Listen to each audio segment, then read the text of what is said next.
ছোটু ভাই চল বাজারও যাই। আরে কইতে বাবর ভাই বাজারও বাজার বাজার গেলে গে বাজার কাম আছে আজাই।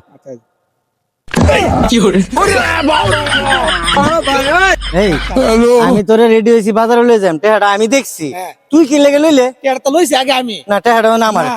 আমি বড় না। তুই বড় না না তুই আমার টেহাটা না, দিলা। না, কেডা আমি দেখছি আমি লইছি আগে তুমি লইছো কোমলা এই মেয়ে খালি ডিস্টার্ব করো মিয়া, টেহাটা আমি দেখছি। হে তোর লইছে বাজারে যাই আম টেডা পাইছি হে দেখছে আমিও দেখছি আগে লইছি আমি তো টেডা আমি দাম না আর হে করে নিব জি জি ওটা নোট 1000 টাকা নোট ভাই দুটো হইলে তো বাকি হইলে অনেক তো টেহাটা তো আমি আগে দেখছি।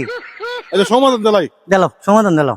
তিনটে করে প্রশ্ন ভুলভাল উত্তর দিতে পারলে তুমি ভাইবা, আর তুমি উত্তর দিতে পারলে তুমি ভাইবা। তার মানে আপনি তিনটা প্রশ্ন করবেন তিনটে প্রশ্ন করো আচ্ছা তাহলে- তুমি যে তিনটা প্রশ্ন করবা আমি বড়, আগে উত্তরটা আমি দিলাই। বুঝলবা? আমি দিলাম। আচ্ছা যাও তুমি দিলাও আগে উত্তরটা যাও আচ্ছা আচ্ছা প্রশ্ন করো। তা প্রথম প্রশ্ন হইলো তোমার হাত কয়টা? আর 10টা। উত্তর সঠিক। তোমার চুল কয়টা? চুল 150। এটাও সঠিক। দেও টেয়া দেও। তোমার বাপ কয়টা? ধরে মিয়া এই তোর টেয়া তুই লয়ে যা, আমার টেয়া লাগতো না। দেন, আমি যা দিছি না?